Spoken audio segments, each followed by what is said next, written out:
Frères et sœurs en Christ, bonjour. Les messagers de Christ, frère Sari, évangéliste et la prophétesse Marie-Béni vous retrouvent pour une nouvelle séance d'évangélisation sur un thème capital dans les temps qui courent.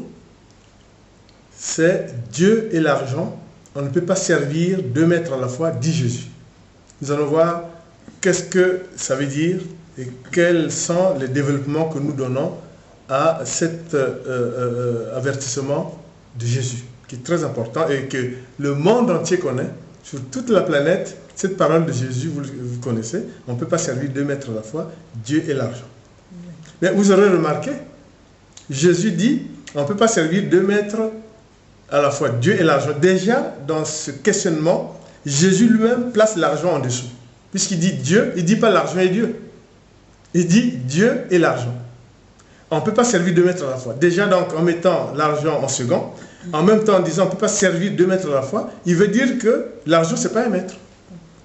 Donc, c'est la base de la réflexion de cette évangélisation qui est passionnante. Quand nous, on décortique ça, franchement, c'est d'une profondeur biblique.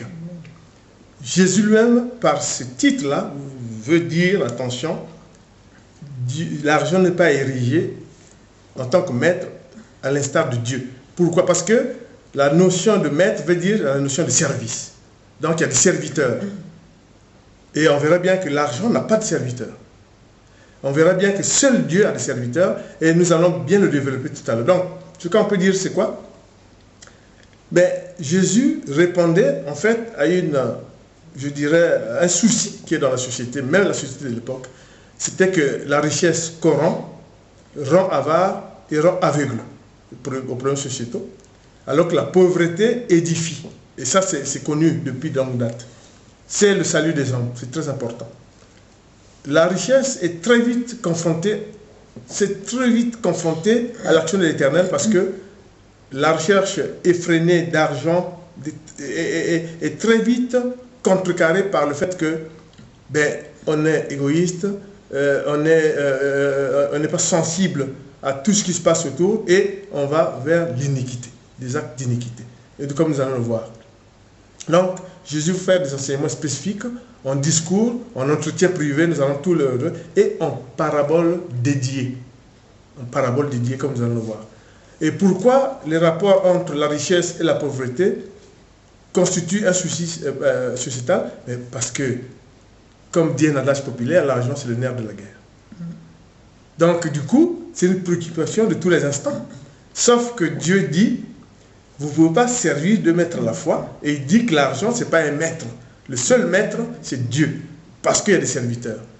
Vous pouvez aimer l'argent, avoir l'amour de l'argent. Ça, c'est une autre chose. Mais ériger l'argent en maître, non. Ce n'est pas possible.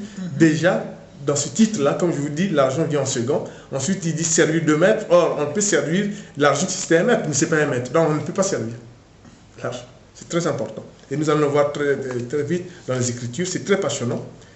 Ce qui est aussi important, c'est que dans les Écritures, la parole de Dieu a toujours fustigé ce qui constitue la course effrénée vers la richesse et le fait que cela pouvait être associé à l'orgueil, la vanité, la recherche de célébrité, ce qui va à l'encontre de Dieu. Et même quand Dieu parlait des riches qui ne pourraient pas accéder au royaume des cieux, c'était en rapport avec ce que la richesse peut entraîner dans les actes de tous les jours par rapport à celui qui détient la richesse et par rapport à ce qui peut croire qu'il est puissant, qu'il peut narguer Dieu. Mais nous allons le voir qu'il n'y a de puissant que l'Éternel. Nous allons le voir tout à l'heure. Donc, on ne peut pas servir deux maîtres à la fois, dit Jésus, Dieu et l'argent, parce que l'argent est érigé en second et n'a pas le rang de Dieu. Donc, on ne peut pas le servir, il n'est pas un maître. Donc ça, c'est déjà la première chose. D'ailleurs, Jésus, dans une parabole de Lazare et le mauvais riche, il dit bien Lazare et le mauvais riche. Ça veut dire quoi? Déjà, Jésus donne une ouverture à ce qui peut être un riche consensuel. Nous allons le voir. Nous allons voir, il y a des riches qui ont parlé avec le Christ, qui ont même pu aider les premiers pas de l'Église du Christ.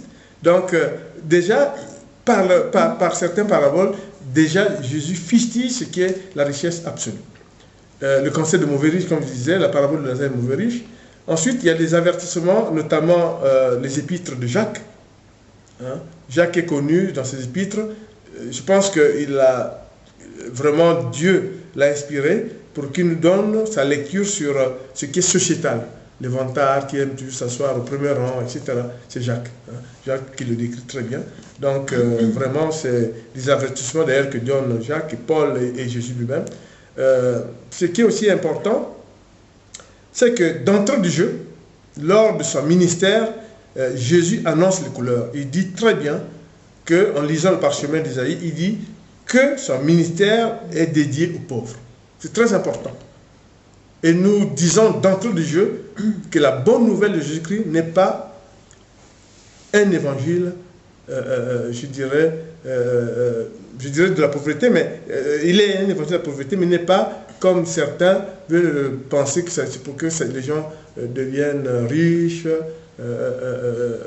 Voilà. Donc ce qui est sûr, c'est que nous allons dénommer et nous allons contrecarrer tout ce qui est dénommé dans les évangiles de Christ, tel que certains veulent dire récemment, notamment dans la dénomination du ministère de Jésus. Et nous allons aussi voir un aspect très important dans cet enseignement, c'est que tout argent n'est pas condamnable. C'est très important. Voilà.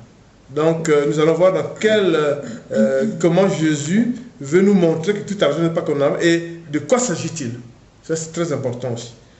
Donc, il y a la richesse, l'argent, la pauvreté, que nous enseignent les Écritures. Qu'est-ce que c'est que la richesse, qu'est-ce que c'est que l'opulence, qu'est-ce que c'est que la pauvreté. Ça, nous allons le voir. Comment ces deux aspects sont abordés dans la Bible. Peut-on servir Dieu et être accro à l'argent? 2 maîtres, bon, on a déjà répondu que l'argent ne peut pas être érigé en maître. Il est même minoré par le Christ. Hein? Donc, par contre, il y a un avertissement. L'argent érigé en maître est une abomination. Et toute abomination est susceptible d'une frappe de Dieu. Au même titre que les adorations de idolâtrie, etc. Donc, au même titre que dénommer l'évangile en évangile de la prospérité, nous allons le voir, risque d'être une abomination parce que l'évangile de Jésus-Christ, nous allons le voir, est un évangile dédié à la pauvreté. Le Christ lui-même, en lisant le parchemin d'Ésaïe, il dit, je viens pour apporter la bonne nouvelle aux pauvres. Donc, ça ne peut pas être un évangile de la prospérité. Même si un serviteur de Dieu, un chrétien, peut se dire que oui, mais il peut arriver que je peux m'enrichir, je peux ceci. L'évangile de Jésus-Christ n'est pas à qualifier. Il est déjà qualifié par Jésus et par Ésaïe, avant même la venue du Christ. Mais on va vous le lire, c'est les références, c'est pas les serviteurs de Dieu, c'est pas les messagers de Christ qui sont devant vous qui le disent, c'est Jésus. C'est pas l'évangile de la prospérité, il le dit lui-même, c'est l'évangile de pauvre. Maintenant, libre à quiconque de prendre la responsabilité, et c'est écrit, ériger l'argent ou créer une abomination s'expose à la réponse du Seigneur. C'est très important. Alors, qu'est-ce que c'est que servir Dieu? Puisqu'on parle on ne peut pas servir 2 maîtres à la fois, nous allons montrer qu'on ne peut pas servir l'argent, puisqu'on ne peut servir que Dieu. Et comment? C'est d'une importance capitale la notion de servir selon l'interpellation de Jésus. Servir au sens biblique, c'est être lié à un maître. Ça, c'est très important. Mais le maître, c'est qui? C'est Dieu. Trinitaire, c'est Dieu. Donc, on sert un maître. Donc, mais l'argent, ce qu'il ne faut pas faire, puisque c'est un bien, il peut donner une certaine puissance, mais il ne peut pas être érigé, je le répète encore une fois pour toutes, selon les enseignements de Christ, en maître, ce n'est pas possible. Donc c'est une abomination, sinon vous risquez une abomination. Servir Dieu peut se faire par un sacerdoce, par une soumission, n'est-ce pas? On s'humilie, une soumission fidèle à Dieu, pour le croyant, pour le chrétien, ou dans le cadre de la loi de Dieu, on suit la loi de Dieu. Et ça, c'est servir Dieu. C'est très important. Le service à Dieu est exclusif. Quand vous servez Dieu, vous servez Dieu. Vous ne pouvez pas servir Dieu et le diable. Vous pouvez servir Dieu et autre chose, il n'y a pas autre chose. Voilà, c'est très important. Donc le Dieu, vous savez que le Dieu est jaloux. Bon, ça on le dira toujours, on reviendra. Servir Dieu ou avoir de la crainte de Dieu se fait en toute liberté. Et Dieu l'a dit au moment du péché capital, Adam et Ève, en le chassant du jardin d'Éden, Dieu a dit, vous êtes désormais, vous perdez l'immortalité et que les hommes ont la liberté de croire ou de ne pas croire. Et Dieu n'a pas mis une épée de Damoclès pour ceux qui ne croiraient pas. Il a dit, vous êtes libres. Mais quel Dieu, franchement, qui vous donne toute votre liberté de croire ou de ne pas croire, est très important. Alors, la crainte de Dieu doit se faire en toute liberté, hein, comme le dit la Genèse, après le péché d'Adam et Ève. On sert Dieu, on ne sert pas l'argent, puisque, je répète encore, l'argent n'est pas, comme on le dit, érigé en maître. L'argent n'est pas un maître, c'est un moyen. Des gens peuvent en regorger jusqu'à remplir les greniers, comme on verra, notamment dans le poursuivant. Alors, je vais faire une première lecture de Corinthiens. Le premier épître de Corinthiens, Paul, chapitre 7, versets 21 à 23. Quand Dieu t'a appelé, est-ce que tu étais esclave? Ne sois pas inquiet pour cela. Mais si tu peux devenir un homme libre, profites-en. En effet, l'esclave que le Seigneur a appelé est devenu libre. Il appartient au Seigneur. L'homme libre que le Seigneur a appelé est devenu l'esclave du Christ. Dieu vous a racheté très cher pour vous rendre libre. Ne devenez donc pas esclave des hommes et de toute autre chose. Surtout pas de l'argent. Ne devenez pas esclave. C'est très important. Dieu est regardant. Ça, c'est très important. Donc, on peut se dire en filigrane que le contraire du service à Dieu, c'est l'asservissement. C'est très important. L'asservissement, c'est, on perd le contrôle, on suit quelque chose aveuglement, on ne jure que par ça, c'est l'asservissement et ça devient dangereux. C'est une addiction. Quelquefois, en santé, on peut aussi appeler ça addiction ou vice. C'est très important. On devient l'esclave de l'argent, l'esclave de la célébrité, l'esclave de la prospérité, et l'esclave de la richesse à tout prix. C'est des vices, c'est de l'iniquité. Très important. Mais nous allons voir, et je répète encore, tout argent n'est pas contenable. Dieu le montrera tout à l'heure. Et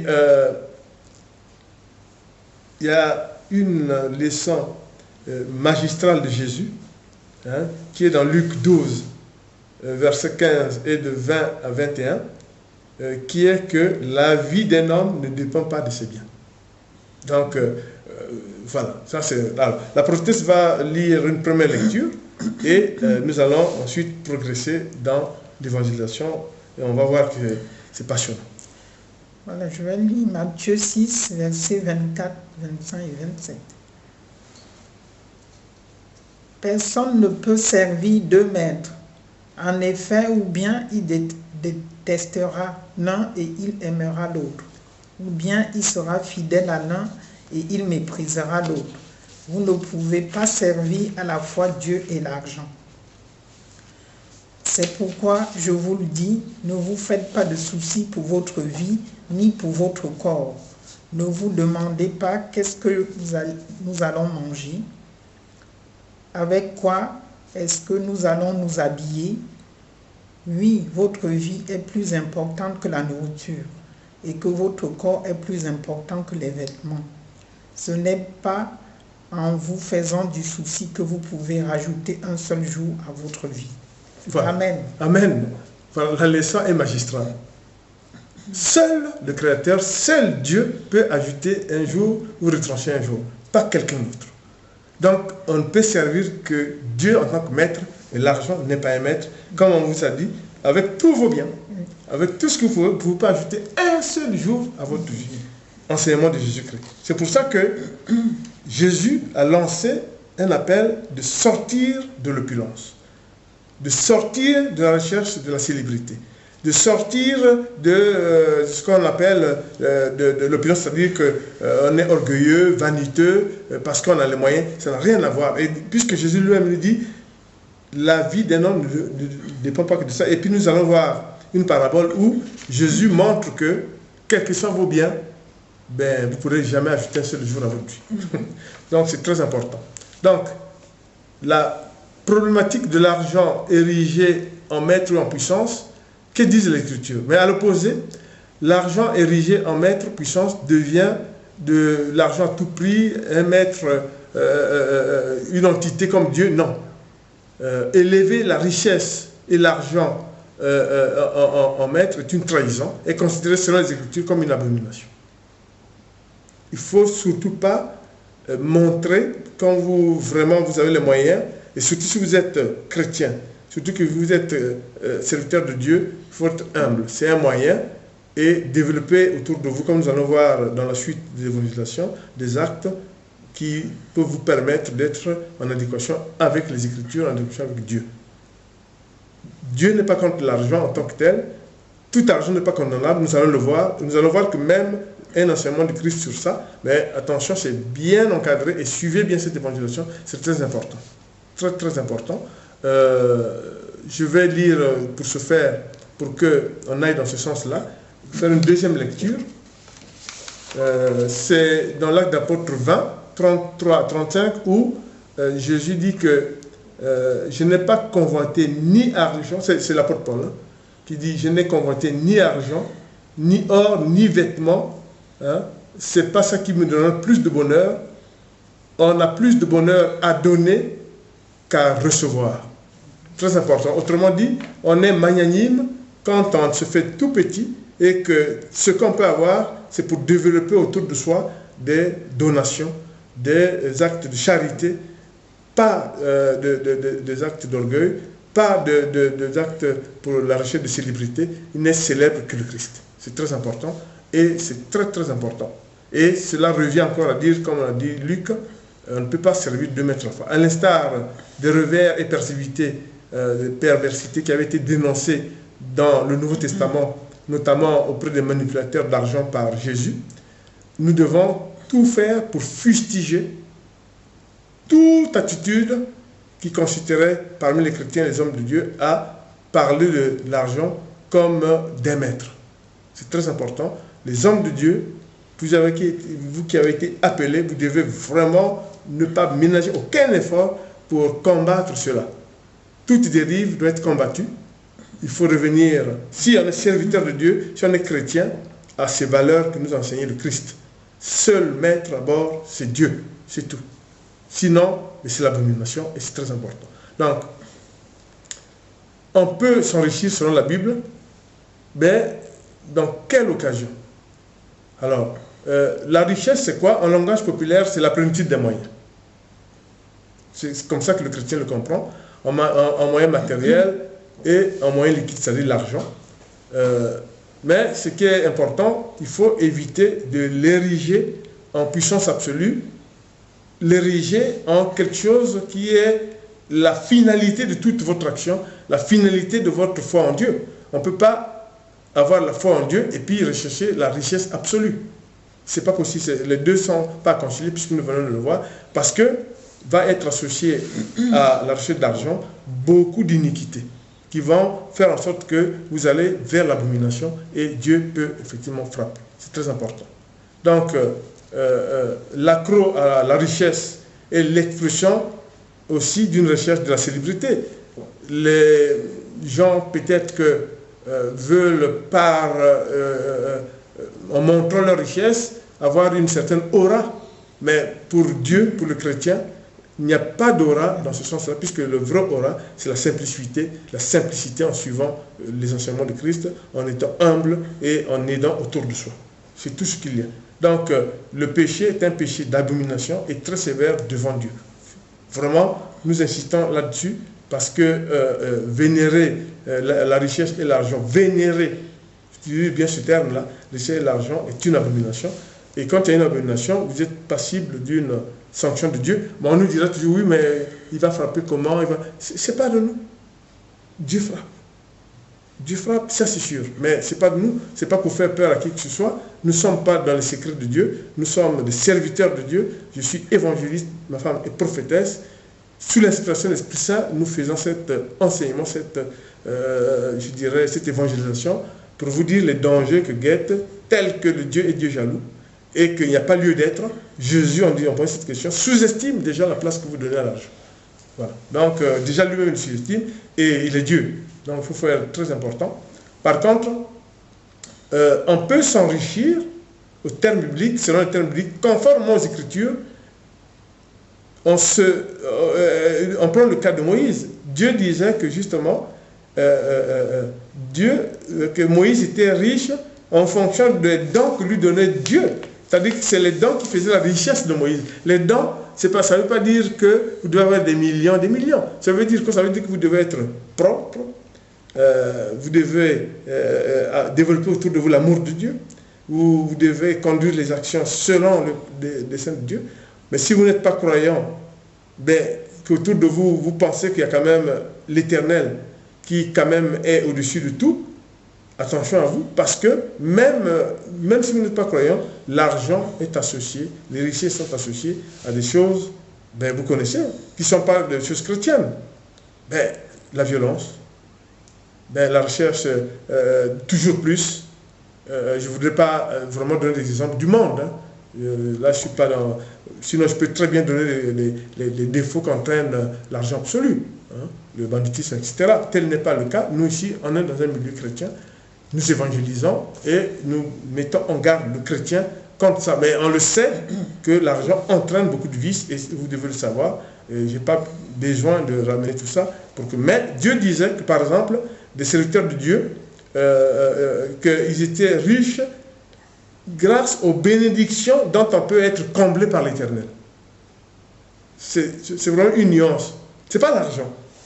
Mais vous pouvez être riche de bénédictions que peut vous combler l'Éternel. Tel était le cas de Moïse, Salomon, Job.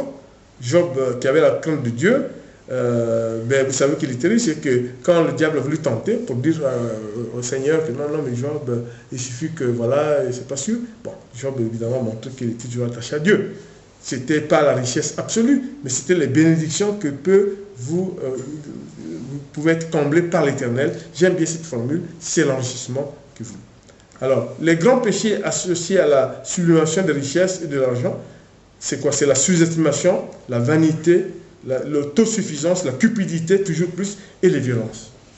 C'est très important. Il y a aussi quelque chose qui peut être tel que dans le mauvais riche, quand Jésus dit Lazare le mauvais riche, c'est que le mauvais riche ignorait la pauvreté, ignorait Lazare qui était pourtant à sa porte. Donc c'est ça. Donc l'ignorant de la pauvreté oublie qu'ils ne sont qu'en pèlerinage, dit Jésus.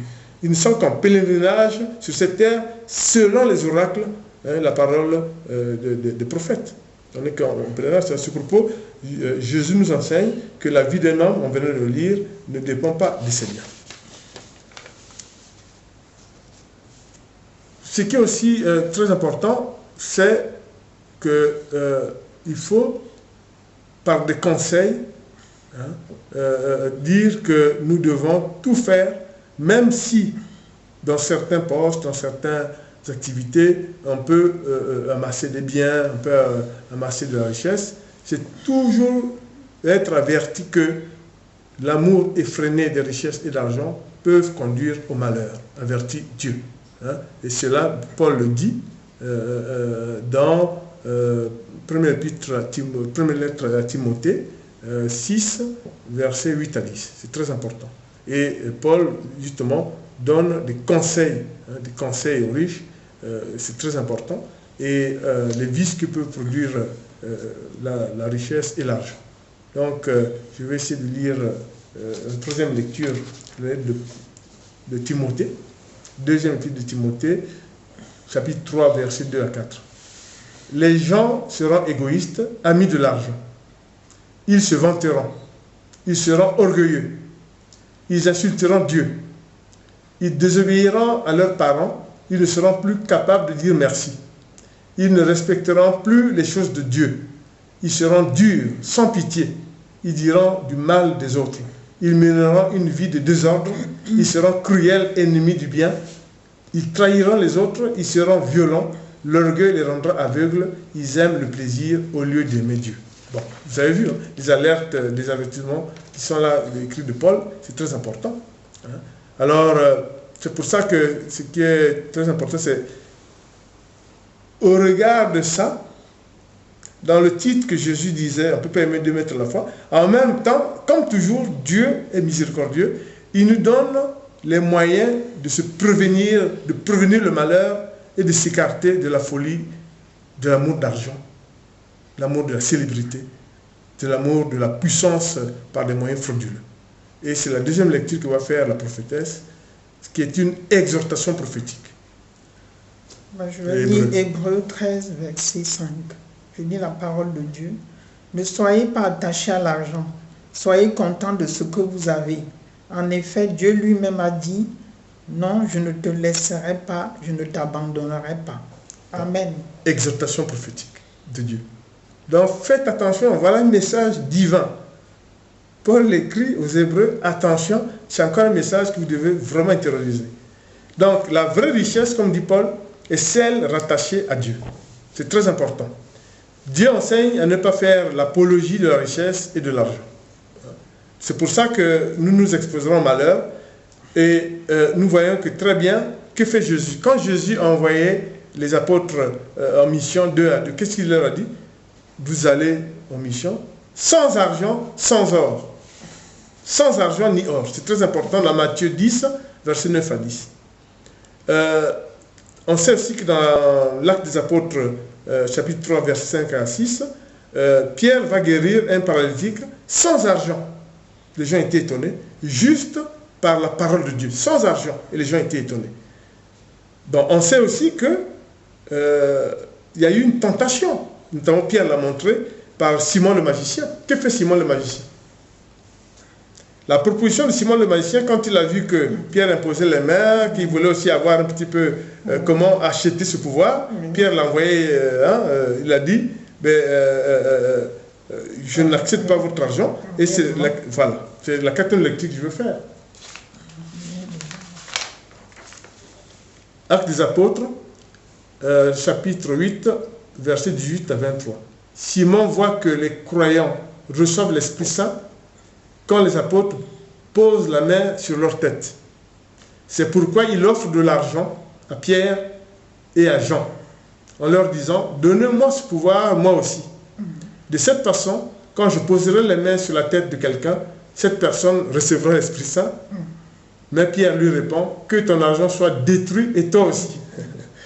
Voilà. Donc, frères et sœurs en Christ, vous voyez que déjà, là même, il y avait une proportion d'argent. Pierre a dit, non, pas question, ton argent sera détruit, toi aussi.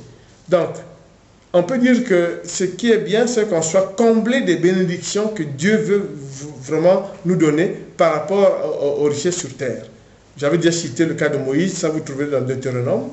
Salomon, il était de la gloire de Dieu, il a travaillé pour Dieu, il était serviteur de Dieu, et je ne reviens pas sur ça, il était riche, mais voyez-vous, quand vous prenez le caractère de... Il n'a pas cessé d'être serviteur de Dieu. Toujours en plaçant en sorte qu'il n'est pas parti se coucher devant la richesse pour dire c'est Dieu. Il a toujours eu son Dieu, celui qui a donné l'onction. Il a servi jusqu'à ce que Dieu le retire de ce qu'il devait faire, mais il a toujours servi. Et c'est très important. Hein. Donc, vous avez aussi la richesse en tant que, quand on a comment dire, j'ai dit les bénédictions, ça doit toujours être pour la gloire de Dieu, pas une richesse pour soi-même. C'est très important. Dieu seul est riche. Ah, ça, j'aime bien le dire. Dieu seul est riche, hein, parce que nul ne peut être riche comme Dieu. Voilà. Ça, c'est très important. Alors, c'est pour dire aussi que les dangers de la richesse et de l'argent, on a dit qu'il y avait le péché, toute iniquité confondue, mais aussi l'iniquité devant Dieu, ça veut dire que c'est quelquefois sans retour. Il faut faire attention. Parce que les gens qui aiment l'argent, évidemment, immédiatement oublient le nom de Dieu. Ils créent de l'iniquité, et l'iniquité, attention, devant Dieu, c'est quelquefois sans retour. C'est très important. Tout argent, toute richesse n'est pas condamnable, comme je vous avais dit, selon les enseignements de Jésus. Alors comment cela peut se démontrer? Ben, vous savez très bien qu'il y a dans les enseignements de Christ un certain nombre d'enseignements qui se rattachent au fait que Jésus parle de fructifier l'argent. Jésus peut aussi parler du dépôt en banque, notamment la parabole de 5 talents de Luc, hein, la parabole de 5 talents de Matthieu, où le but de cette parabole, c'est de fructifier l'argent. Un homme riche qui s'en va en laissant à 3 travailleurs des coupons, des talents, afin de fructifier son argent. Mais on a vu aussi les dérives au niveau du 3e ouvrier qui, lui, va faire une supercherie, toujours habité par le diable, dans le cadre de l'attrait à l'argent. Dans la parabole des mines de Luc aussi, hein, qui est à peu près la même chose, qui montre la cupidité. Hein. Mais cette cupidité, dit Luc, va vous envoyer dans les ténèbres. Le manque de loyauté, c'est toujours une caractéristique des richesses. Manque de loyauté. Quand on recherche l'argent à tout prix, quand on recherche, on poursuit la richesse à tout prix, on manque très vite de loyauté, on est habité par l'esprit de mal et on est frappé, habité par le profit, la recherche du profit, malheureusement. Mais on n'a jamais dit que on ne peut pas placer son argent en banque et que ça peut se développer, tel que dans Luc 19. Il n'y a pas de souci. Et pourtant, nous sommes 2000 ans avant notre ère. Là, la parabole des 5 talents, mais c'est 2000 ans avant notre ère. Non, avant notre ère. Il y a 2000 ans, je voulais dire, il y a 2000 ans que cela s'est passé. Donc, vraiment, déjà, Jésus parlait des paraboles de 5 talents. C'est très important. Je suis même sublimé qu'à ce moment-là, déjà, il y a ça, fructifier l'argent sans accroc à la richesse, sans vendre son âme à la richesse. C'est très important. Comme Luc dans la parabole des mines, des 10 000, voilà, c'est la même chose. Voilà. Mais j'insiste sur le fait aussi, j'insiste encore sur le fait que l'argent expose à l'opulence, l'esprit d'iniquité. Il faut sortir de l'opulence, comme dit Jésus. Dans la 5e lecture que je vais faire, c'est dans l'Acte des Apôtres. C'est carrément dans l'Apocalypse 18, versets 3 à 4. Oui, elle a donné en abondance le vin de sa prostitution à tous les peuples. Les rois de la terre se sont prostitués avec elle et les commerçants de la terre sont devenus riches à cause de son immense richesse. Et j'entends une autre voix qui vient du ciel. Elle dit, « Mon peuple sort de Babylone. Ainsi, tu ne participeras pas à ses péchés, tu ne souffriras pas à cause des grands malheurs qui vont la frapper. C'est pourquoi, voici les grands malheurs qui sont pour elle, la mort, le deuil, la famine, ils vont tomber sur elle en un seul jour et le feu va la brûler. Oui, le Seigneur qui juge est puissant, qui la juge est puissant. » Et là, l'iniquité a entraîné la réponse de Dieu. L'iniquité a entraîné la réponse de Dieu, c'est dans la Bible.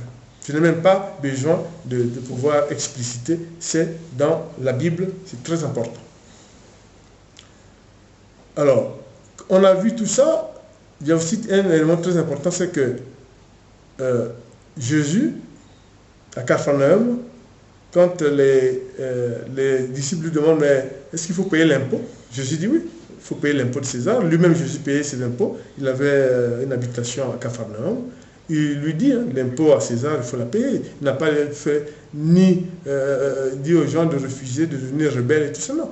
L'impôt n'a aucun problème. Hein. Donc, par contre, il a dit aux prédicateurs ambulants qui sapaient un peu le moral des chrétiens, il leur a dit qu'il faut se contenter de sa solde. C'est la règle. Il faut se contenter de sa solde, c'est la règle. Autrement dit, il faut se contenter du fruit de son travail. Donc, c'est très important. Et ça, vous le retrouverez aussi dans Luc 3, versets 13 à 14. Donc, on peut dire que ce qui est bon devant Dieu, c'est les actes de charité. La richesse au service de la pauvreté est ce qui est très important. Et nous allons voir deux aspects très emblématiques. Je pense que je vais d'abord commencer par pour vous montrer que tout argent n'est pas condamnable, toute richesse n'est pas condamnable, sauf ce qui est condamnable, c'est ben, l'accro à l'argent et à la richesse. Je vais lire le premier cas, c'est Zachée. Ben, Zachée est un homme riche que Jésus fréquentait, donc dans les entrevues privées. Et nous allons voir ce que dit Jésus, c'est la 6e lecture.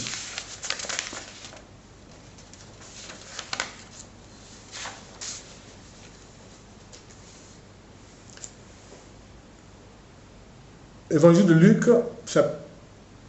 chapitre 19, versets 6 à 9. Alors, Zachée descend, bon, Jésus, auparavant, donc, il voit Zachée, alors il invite Zachée pour aller chez lui. Alors, Zachée descend vite et il reçoit Jésus avec joie. Tous ceux qui voient cela critiquent Jésus et disent, voilà que Jésus s'arrête chez un pécheur. Mais Zachée debout dit au Seigneur, écoute Seigneur, je vais donner la moitié de mes richesses aux pauvres. Et j'ai trop d'argent. Et si j'ai trop d'argent à quelqu'un, si j'ai pris trop d'argent à quelqu'un, je vais lui rendre 4 fois plus. Alors Jésus lui dit, aujourd'hui Dieu a sauvé les gens de cette maison. Oui, Zachée aussi est de la famille d'Abraham. Un riche. Mais la différence c'est quoi? Il ne fait pas... Ben, il n'est pas accro à l'argent, puisqu'il dit peut même donner à quelqu'un 4 fois plus. Il est un riche. Dieu n'a pas dit, vous ne fréquentez pas les riches. Les riches, c'est ceux qui font l'apologie de la célébrité. Ceux qui font l'apologie de l'argent érigé en maître. Ceux qui font l'apologie de l'argent dans le cadre d'une mafia organisée, toujours plus, avec toutes les iniquités qui arrivent. Et ça, Jésus l'a montré que ce n'est pas à servir. Voilà.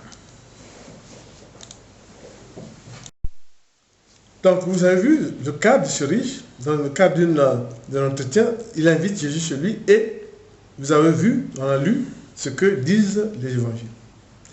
Et un deuxième cas, ben, le cas d'un jeune riche, très riche, qui se présente à Jésus et qui pose la problématique de par ses richesses, comment peut-il avoir la vie éternelle? Et c'est ce que va lire la prophétesse en 3e lecture.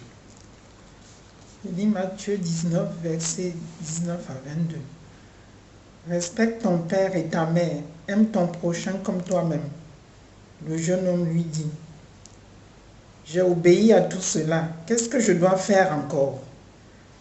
Jésus lui dit, si tu veux être parfait, va, vends ce que tu as et donne de l'argent aux pauvres.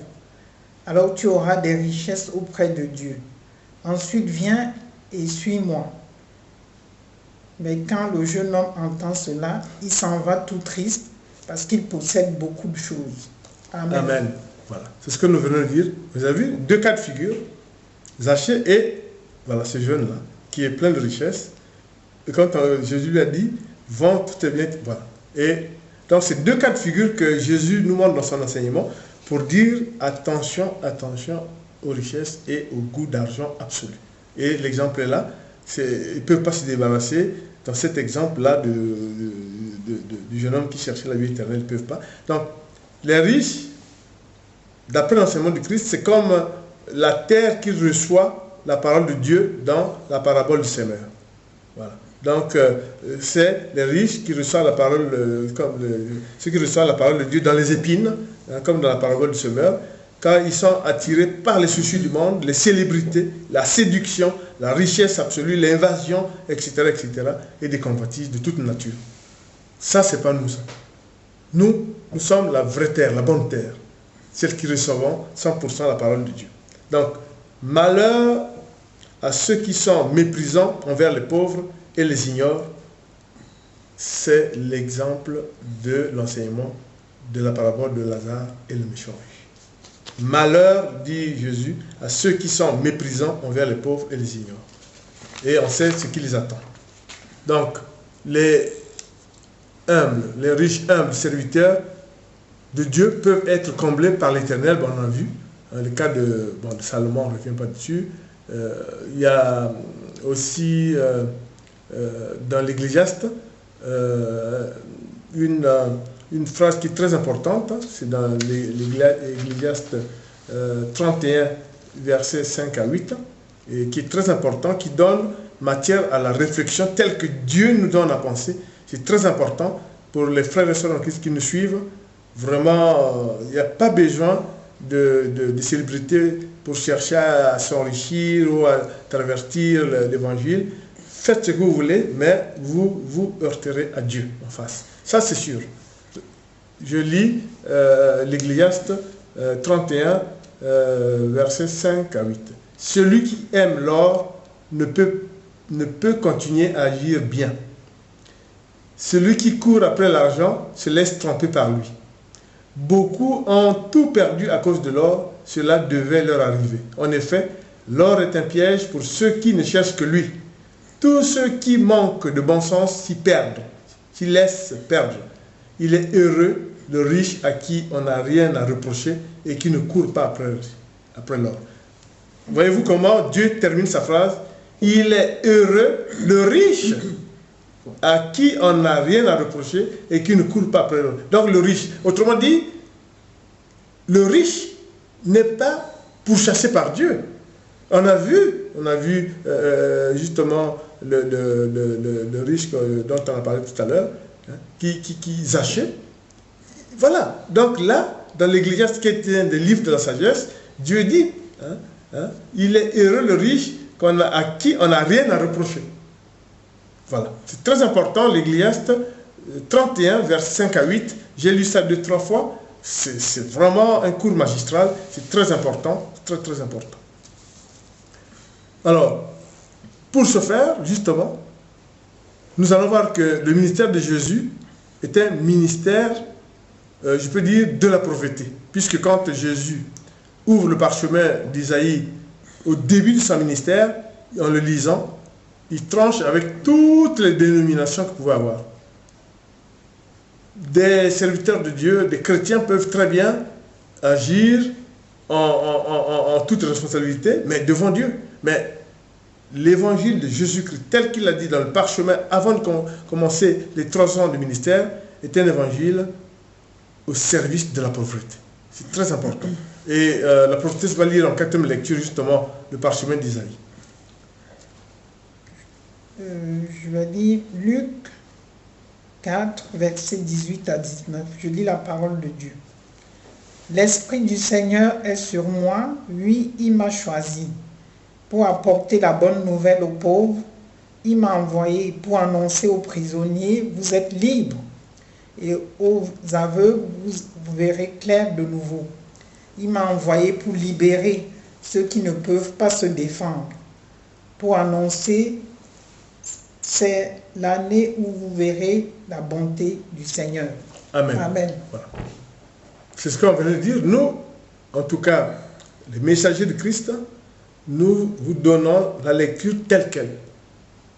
Donc, nous aurons d'autres évangélisations où nous insisterons sur ça, mais vraiment, sous l'inspiration de l'Esprit Saint, il est vraiment, nous insistons sur le fait que l'évangile, la bonne nouvelle de Jésus-Christ est immuable. Il n'y a pas de qualificatif. Il est qualifié par le Christ seul qui a donné vraiment en quoi consistaient ces 3 années de ministère de Jésus de Nazareth. Et il l'a bien dit, c'est un évangile vraiment destiné aux pauvres. Hein. Donc, bon, à partir de là, la messe est dite. C'est-à-dire qu'il faut se conformer à ça, point. Et c'est très important. Alors, nous allons voir qu'à partir de ça, Jésus va traiter de l'argent, des richesses et même de la pauvreté, principalement par le biais des paraboles. C'est très important. Jésus est né pauvre, a vécu pauvre et a été parmi les pauvres. 3 fois pauvre. C'est très important. Bien sûr, il est Dieu, il n'avait pas besoin d'argent. Nulle part dans l'évangile, on dit que Jésus avait besoin d'argent. Mais il est né pauvre, il a vécu pauvre, on sait qu'il était charpentier, etc. Donc, mais après, quand il a commencé son ministère, il était Dieu. Très important, vous le signaler, il était Dieu.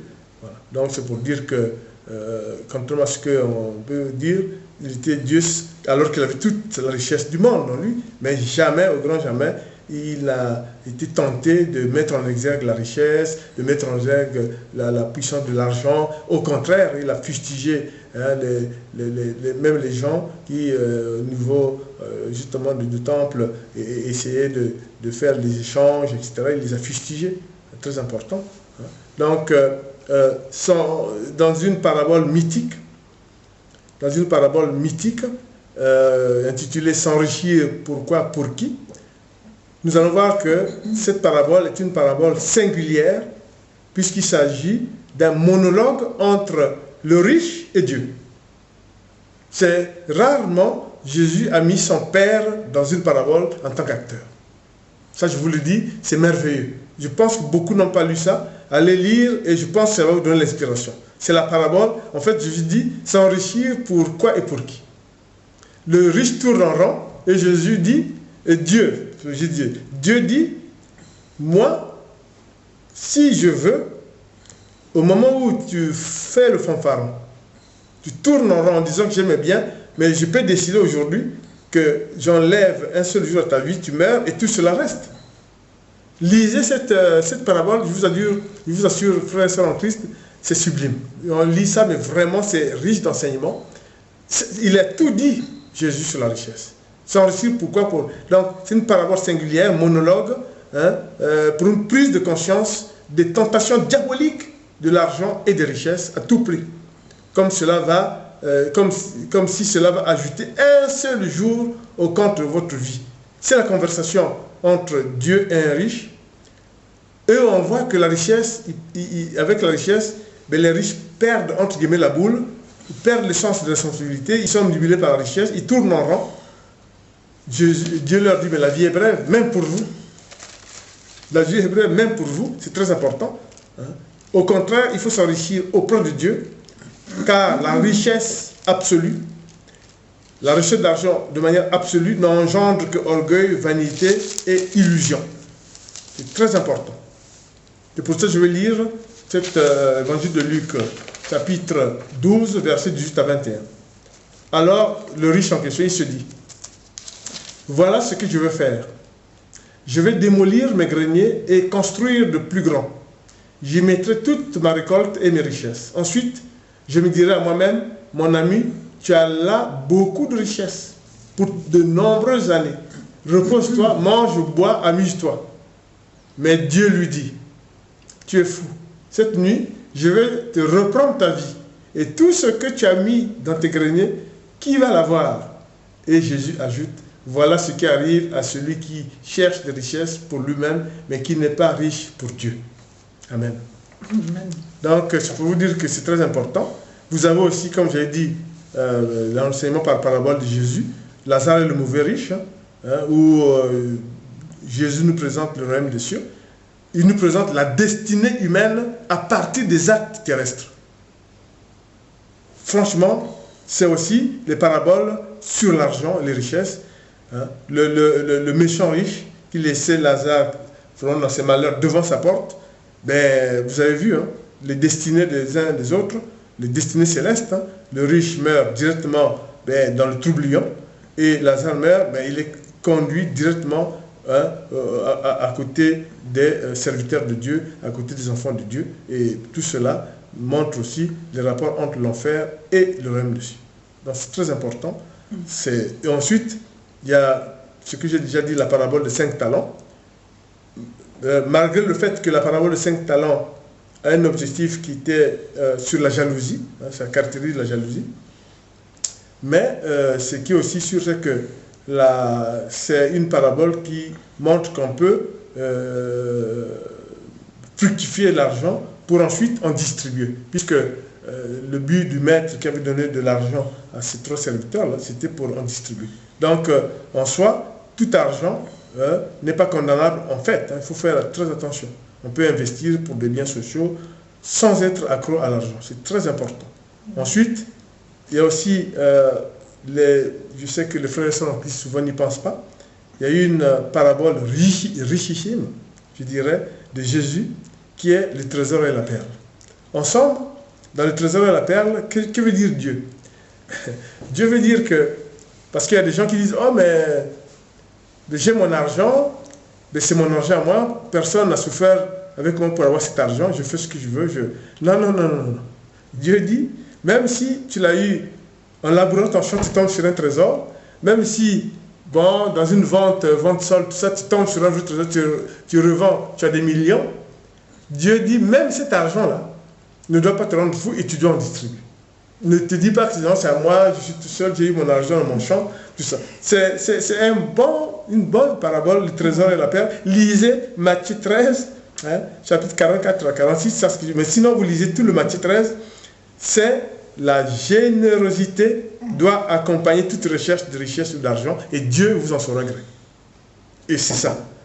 Il trouve le trésor dans son champ et l'autre, il trouve, comme on dit, je fais une affaire. Mais Dieu dit, même quand c'est comme ça, il faut être généreux. C'est très important. Encore une fois, pour vous dire qu'on ne met pas au même rang Dieu et l'argent. Comme le Christ l'avait dit, on ne peut pas servir Dieu et l'argent. L'argent, c'est en second. Et Dieu l'a dit. Et même le mot servir, c'est servir, mais il n'est pas Dieu, on ne peut pas aussi le servir. Donc il y a double négation dans cette phrase-là. Les gens souvent ne perçoivent pas que Jésus, en disant on ne peut pas servir 2 maîtres à la fois, a une double négation. Que l'argent n'est pas un maître et qu'en plus, même pas pour le servir, une autre négation. Voilà, c'est très important et je suis comblé franchement par ces paraboles. Lisez la parabole du trésor et la perle. Frères et en Christ, vous en serez très contents. Voilà. Donc, Dieu est le seul maître, le Seigneur est la puissance absolue. L'argent est un service. La richesse est un service puisqu'elle vous sert, si vous en avez, pour faire ce que vous avez à faire, etc. Mais attention, si c'est une recherche absolue pour des péchés tels que cupidité, célébrité et tout, ça devient une abomination, surtout si vous l'érigez en maître. Mais vous savez que vous ne pourrez pas l'ériger en maître parce que ce n'est pas un maître, l'argent. Il n'y a pas de serviteur d'argent. Le seul maître qui a des serviteurs, c'est Dieu. Donc c'est très important, souvenez-vous-en, sinon vous serez frappé d'abomination. Et quand on est frappé d'abomination, faites très attention parce que la réponse de Dieu, vous et moi, on ne la connaît pas. C'est très important. Le seul riche véritable, c'est l'Éternel. C'est surtout la richesse pour nous, serviteurs de Dieu et chrétiens, c'est les dons dont nous comble le Seigneur, comme l'a comblé certains serviteurs ou comme des simples chrétiens. C'est très important. Et comme je vous ai cité toutes les paraboles en rapport avec l'argent, là, hein, le trésor à la perle, la parabole des 5 talents, l'argent pour qui, pourquoi s'enrichir, pourquoi, pour tout cela, pour vous montrer que vous ne pourrez jamais ajouter un seul jour à votre vie. Et Dieu pose cette question justement à ceux qui sont accros à la célébrité, ceux qui sont accros à l'argent, ceux qui poursuivent les richesses comme si c'était le bien absolu. Dieu dit, vous pourrez jamais, quelle que soit votre richesse, ajouter un seul jour à votre vie. Vous ne pourrez jamais dire de quoi sera fait le lendemain. Seul l'Éternel. Et je le dis en tant qu'évangéliste, là, tel que nous avons été enseignés, tel que nous avons l'inspiration, c'est vrai, personne. Tu es poussière, tu retournes en poussière. Nul ne peut déroger à ça. Quels que soient tes biens, rien à faire, ce sera comme ça. Et tu ne pourras jamais ajouter, je le répète, un seul jour à ta vie. Et tu ne sais même pas à quoi sera fait le lendemain. Très important. Voilà pourquoi, quand le riche tourne en rond, Dieu dit, mais tu tournes tellement en rond, je vais enlever un seul jour, je vais t'enlever de cette terre, et comment tu vas faire de bien qui reste. Voilà. Donc faites très attention, le seul maître, c'est Dieu. L'argent est un service. C'est tout. Ce n'est pas un maître, il ne faut pas en être accro. Le seul riche véritable, c'est l'Éternel. Voilà. La position de Dieu est claire. Sublimer l'argent ou la richesse expose à l'abomination devant le fait que Dieu est un Dieu jaloux. Seul maître à bord, c'est l'Éternel. Nous insistons jamais assez pour dire qu'avec nous aurons à revenir sur ce que je viens de dire avec la dénomination de l'évangile de Jésus. Faisons attention. Quelle que soit la dénomination, je ne reviens pas sur la dénomination précise, mais quel qu'en soit, l'évangile de Jésus-Christ, Jésus-Christ l'a dénommé, Jésus-Christ l'a caractérisé par le parchemin d'Isaïe, je ne reviens pas, c'est uniquement dédié à la pauvreté. Et c'est pour ça qu'il est venu, pour racheter nos péchés. C'est très important. Voilà.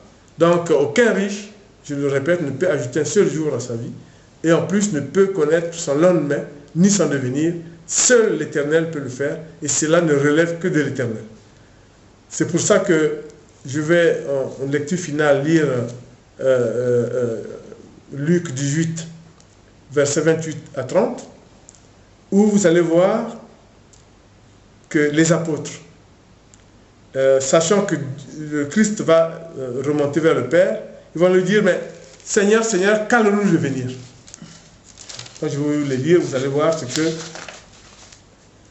Évangile, donc Luc 18, versets 28 à 30. Pierre dit à Jésus, écoutez bien, écoute, nous avons quitté ce que nous avions et nous t'avons suivi. Jésus répond, je vous le dis, c'est la vérité, si quelqu'un a quitté maison, femme, frère, parents ou enfants à cause du royaume de Dieu, cette personne recevra beaucoup plus dans ce monde. Et dans le monde qui vient, elle recevra la vie avec Dieu pour toujours.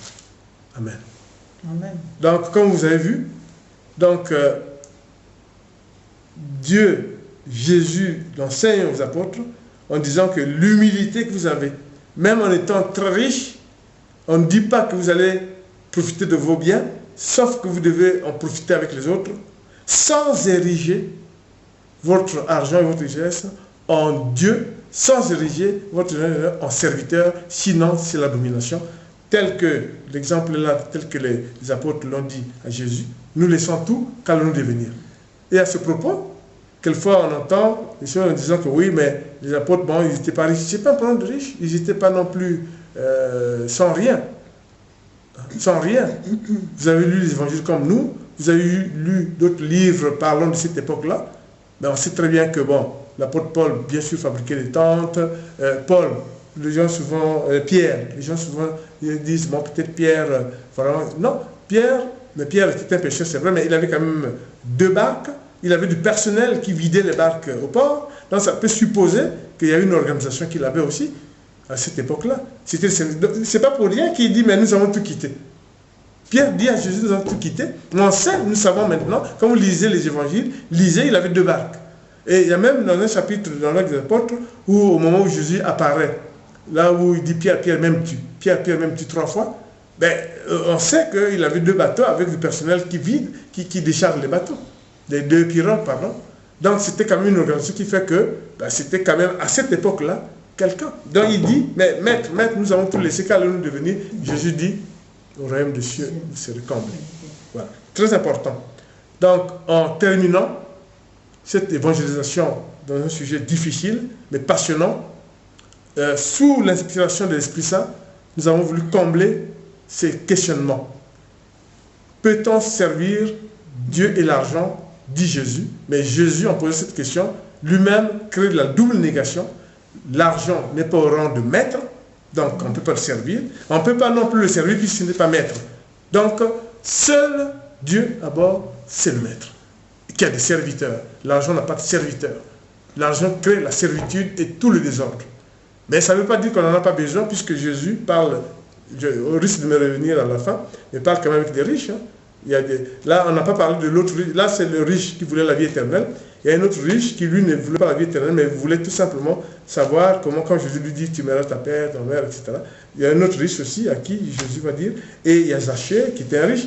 Et puis, je terminerai par un autre riche dont la Bible ne parle pas trop, mais Jésus en a parlé, mais c'est surtout dans l'Acte des Apôtres qu'on en parle, c'est Joseph, celui qui avait pris le corps de Jésus. Celui qui avait choisi la tombe de Jésus s'appelle Joseph. Il dit justement c'était Pilate ou disant à l'autorité romaine qui était là que je viens, je prends le corps de Christ. Et c'était Joseph, un homme riche, précise l'Acte des Apôtres, un homme riche. Et voilà le riche qui sert Dieu, parce qu'il fallait prendre la tombe, et c'est très important. Parce que, voilà, il a dit, je viens, il avait l'autorité nécessaire de venir. Et c'est ce que Dieu dit, on est riche par les dons dont vous comblez. Il avait un don de simplicité, il avait un don chevaleresque. Et il a dit, je prends le corps de Christ et je vais l'enterrer. Et c'était Joseph, il était un homme, le Nouveau Testament précise, c'était un homme riche. Donc il n'y a de richesse que celle de Dieu, il n'y a de maître que Dieu. On ne peut pas servir deux maîtres à la fois, je confirme. Et en ayant vraiment l'esprit que cette évangélisation a permis par des exemples concrets, on aurait pu prendre des exemples sur des témoignages, mais c'est pas, nous prenons, nous, les messagers de Christ, on se base sur la Bible, rien que la Bible. Sinon, on aurait pu prendre des témoignages, des gens qui, regorgeaient de beaucoup d'argent, sont morts dans une facilité qui contrarie, comment sont-ils morts, etc. Mais ça, c'est pas ça. Les témoignages, nous disons, sont bibliques. On vous a donné la panoplie pour vous montrer que, ben voilà, Dieu a dit, il faut se méfier. Le seul maître, c'est Dieu. L'argent ne peut mettre, c'est un service. Béni soit l'Éternel de nous avoir autorisé et permis de conduire cette évangélisation. Ô Seigneur, envoie ton esprit en nous, afin que ce soit une étincelle en nous, de nous fortifie, nous guide, nous exalte dans l'amour du Seigneur et fasse en sorte, Seigneur, que tous ceux qui vont suivre cette évangélisation puissent être à l'abri de la puissance néfaste de l'argent, être à l'abri de la recherche de célébrité, afin que seul Dieu revienne l'honneur et le rang de maître. Amen. Amen.